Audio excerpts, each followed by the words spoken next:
What's up, everybody? It's your girl T from Adventures of Spirits, and welcome to Spiritmas. Most people do Vlogmas. I decided to do Spiritmas. Don't know if that's a thing, but it's a thing now. So I'm officially making it Spiritmas. And welcome to day 12.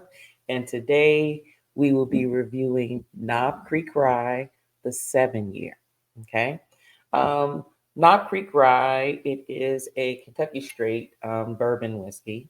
It is rye, aged 7 years.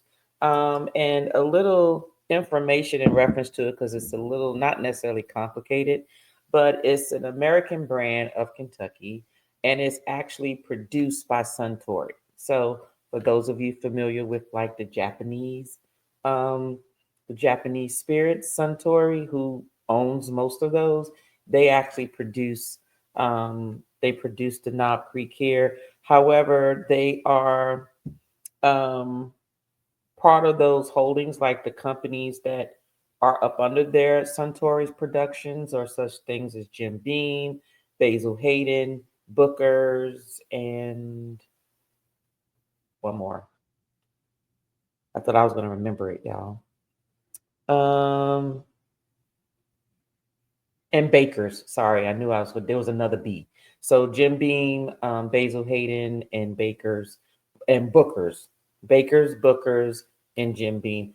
Those are like the siblings of Knob Creek, just to give you an idea. So just like Buffalo Trace has multiples up under them, you got Heaven Hill has theirs, and then Suntory has their subsidiaries such as Jim Beam and Basil Hayden and the others that I just discussed. But this one here that we're going to be tasting today, this is 100 proof. As stated, it's a rye whiskey.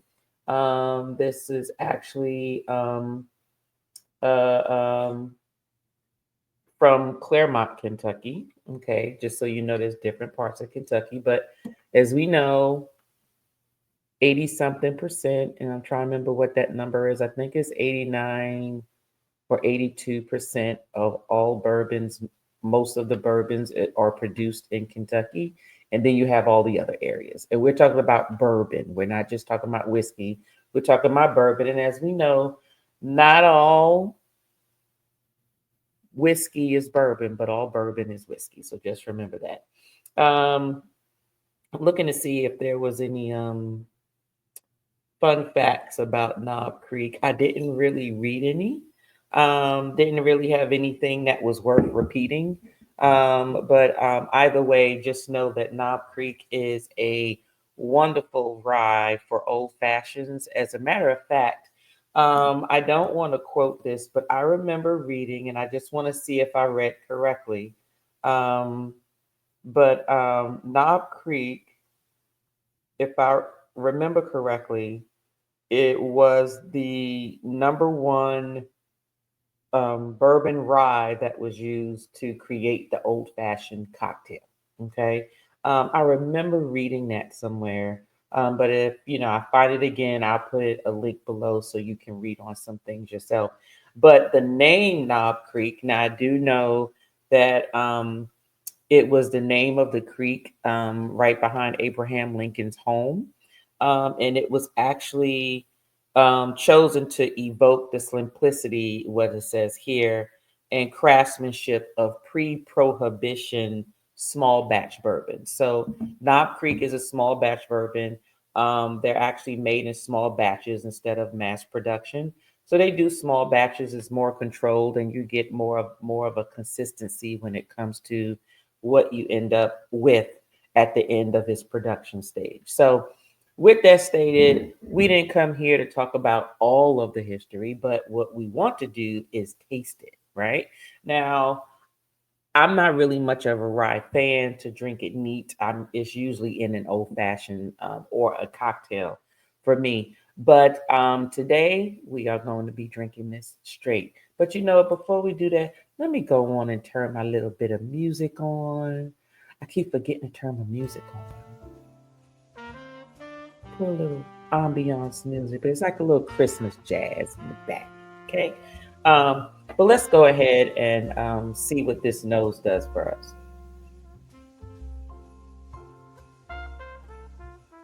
The nose is good. For it to be 100 proof, it really isn't giving me a punch like I thought that it would. For instance, I did smell a rye previously that had a lower proof, and the nose was very, very much boisterous. So I'm just surprised at this Knob Creek not being as vivid as the last one. Either way, it's still your usual notes of a bourbon. If you want to know all the details about the notes and some of the consistencies, and yes, there are variations in terms of what notes you will get, because you're never going to really get the same exact batch every single time.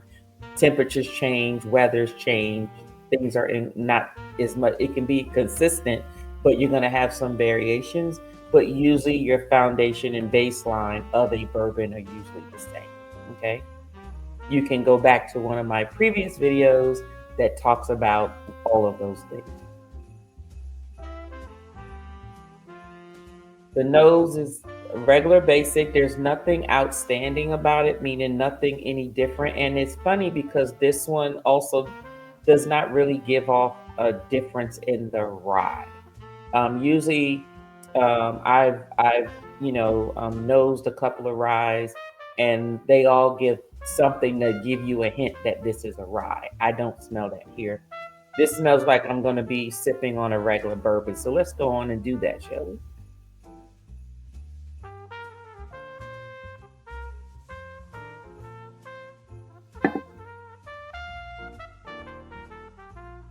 Okay.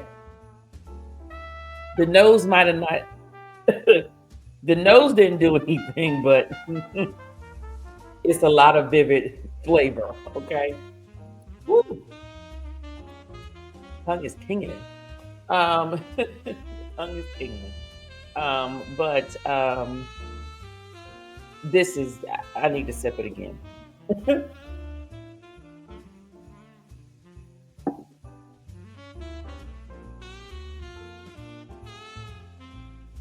I'm tasting more spice.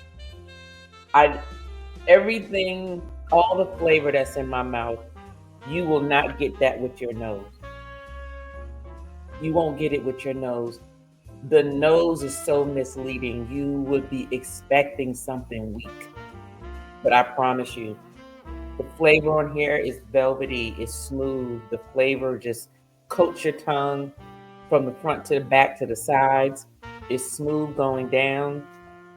It startled me because I wasn't expecting it when I did taste it, but this is neat. This is neat. I wouldn't even put it over any ice. Is it a little warm? Just a little warm. I know it says 100 proof, but it's a bearable 100 proof. Okay. Of course, your first sip of the day is always going to taste stronger than if sip it after a drink or two. But this is good, and the actual finish, the finish of it is medium. It's not it's lasting right now. I sipped it maybe about a 30 45 seconds ago, but the flavor is still lingering. I find that most of the flavor, if from the front of my palate is gone, but towards the back and the sides of my palate, the flavor is still there. So I would say a medium to a long finish. Um, but this is great, of course, for old fashions, right? But this is also great for drinking neat and on the ice. I can tell you that this rye right here is definitely something that is a rye that I would keep on my bar. Only because I'm not really much of a rye drinker. If you was to look at my bar, you might see 4 or 5 out of the as many bottles that I have of bourbon or whiskey, but that's only because the flavor of it is really, to me, I would just use it to mix. And if I'm gonna do that, then I might as well just get one that you know doesn't have a high price point. But speaking of price point, Knob Creek can vary depending on where you purchase it from and how many years it's aged. Okay, so this one is a 7 year. This one you can easily find for anywhere between 38 to $50, depending on where you go. But for some of the other years, it can go up as high as to in the hundreds. Um, and I've actually seen a Knob Creek for as low as like $29, like $30. So Knob Creek is very reasonable. It's up to you to taste the different years to see which one works for you. But just know that all of them are small batch bourbons, which means that no matter which bottle you get, you're going to taste some consistency across them. And it actually helps to control the outcome that they're looking for. So, with that stated, you all have a good Spiritmas, and I will be back on day 13. And what do we have on day 13? Day 13, we'll be tasting Yellowstone. So, Yellowstone 100 proof. So, join me with that, and you all have a very, very, very happy holidays and a great Spiritmas. See you next time. Let's have a toast for the real ones. Let's have a toast for the real. Let's have a toast for the real ones. Let's have a toast for the real. Let's have a toast for the real ones. Have a toast for the real. Let's have a toast for the real ones. Have a toast for the They done baptized the bad guy. Still don't follow religion. The fabric's not average. The cotton's Egyptian. 500 for the shoes come dirty, but the European. Less is more and less is the bank. Up the score, I pull up from trade. From the tray, I'm ballin' like trade. Do what I can, I do what you can't. I wrote this 30,000 feet up. 10 toes stay G'd up. I'm tryna get that type of wealth like a house on the hills, can't see us. Say the money still me up.